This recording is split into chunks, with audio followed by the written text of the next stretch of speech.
नमस्कार, जय श्री कृष्णा।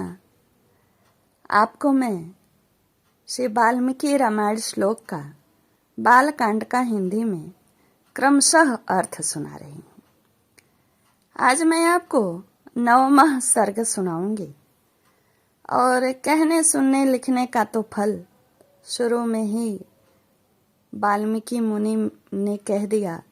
धर्म अर्थ काम मोक्ष चारों पुरुषार्थों की सिद्धि होती है खुद के उनके लिखने से और गाने और सुनने से। इस सर्ग में 20 श्लोक है, उसका हिंदी में अर्थ आपको सुनाऊंगी और पूरा सुना करें और लाइक भी करा करें, कमेंट्स शेयर किया करें। आइए इस सर्ग में सुमंत्र कुछ गुप्त बात जो इतिहास में वर्णित है राजा दशरथ को बताते हैं।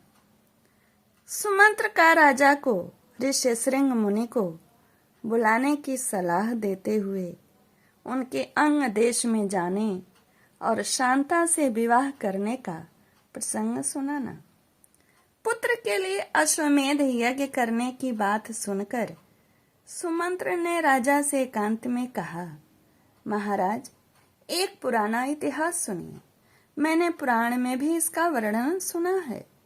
ऋत्विजों ने पुत्र प्राप्ति के लिए इस अश्वमेध रूप उपाय का उपदेश किया है, परंतु मैंने इतिहास के रूप में कुछ विशेष बात सुनी है। राजन, पूर्व काल में भगवान सनत कुमार ने ऋषियों के निकट एक कथा सुनाई थी।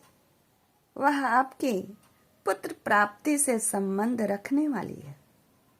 उन्होंने कहा था, मुनिवरों, महर्षि काश्यप के विभांडक नाम से प्रसिद्ध एक पुत्र है। उनके भी एक पुत्र होगा जिसके लोगों में ऋषि श्रृंग नाम से प्रसिद्धि होगी। वे ऋषि श्रृंग मुनि सदा वन में ही रहेंगे और वन में ही सदा लालन पालन पाकर वे बड़े होंगे। सदा पिता के ही साथ रहने के कारण विप्रवर ऋषि श्रृंग दूसरे किसी को नहीं जानेंगे। राजन, लोक में ब्रह्मचर्य के 2 रूप विख्यात हैं और ब्राह्मणों ने सदा उन दोनों स्वरूपों का वर्णन किया। एक तो है दंड मेखला आदि धारण रूप मुख्य ब्रह्मचर्य और दूसरा है ऋतु काल में पत्नी समागम रूप गौण ब्रह्मचर्य। उन महात्मा के द्वारा उक्त दोनों प्रकार के ब्रह्मचर्यों का पालन होगा। इस प्रकार रहते हुए मुनि का समय अग्नि तथा यशस्वी पिता की सेवा में व्यतीत होगा। उसी समय अंग देश में रोमपाद नामक एक बड़े प्रतापी और बलवान राजा होंगे।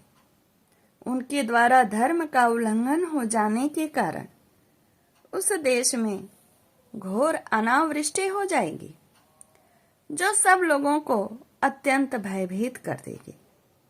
वर्षा बंद हो जाने से राजा रोमपाद को भी बहुत दुख होगा। वे शास्त्र ज्ञान में बढ़े चढ़े ब्राह्मणों को बुलाकर कहेंगे, विप्रवरों, आप लोग वेद शास्त्र के अनुसार कर्म करने वाले तथा लोगों के आचार विचार को जानने वाले हैं, अतः कृपा करके मुझे ऐसा कोई नियम बताइए जिससे मेरे पाप का प्रायश्चित हो जाए।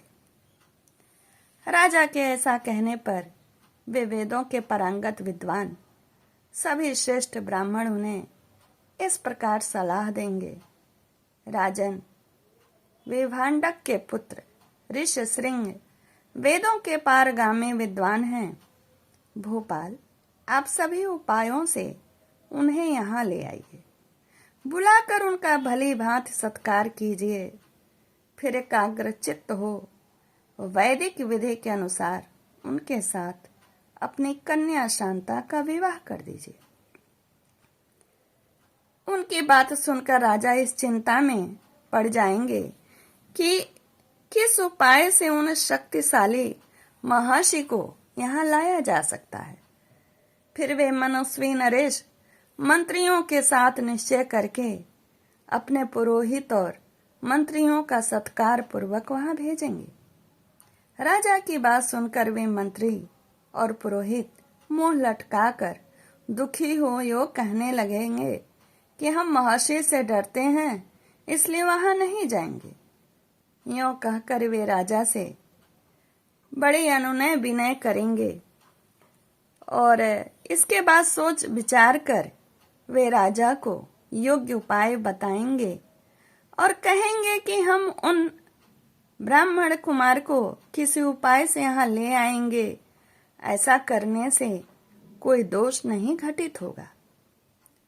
इस प्रकार वेश्याओं की सहायता से अंगराज मुनि कुमार ऋषि सिंह को अपने यहाँ बुलाएंगे। उनके आते ही इंद्रदेव उसे राज्य में वर्षा करेंगे।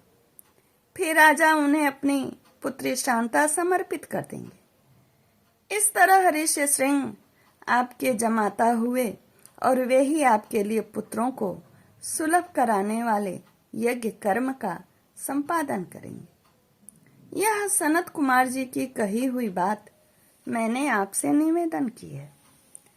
यह सुनकर राजा दशरथ को बड़ी प्रसन्नता हुई। उन्होंने सुमंत्र से कहा, मुनि कुमार, ऋषि श्रृंग को वहां जिस प्रकार और जिस उपाय से बुलाया गया वह स्पष्ट रूप से मुझे बताओ। इस तरह बालकांड 9वां सर्गः पूर्ण होता है। वाल्मीकि निर्मित आश रामायण आदि काव्य के बालकांड में 9वां सर्ग पूर्ण होता है। पूरा सुना करें, बहुत ही दुर्लभ चीज है। नमस्कार। जय श्री कृष्ण।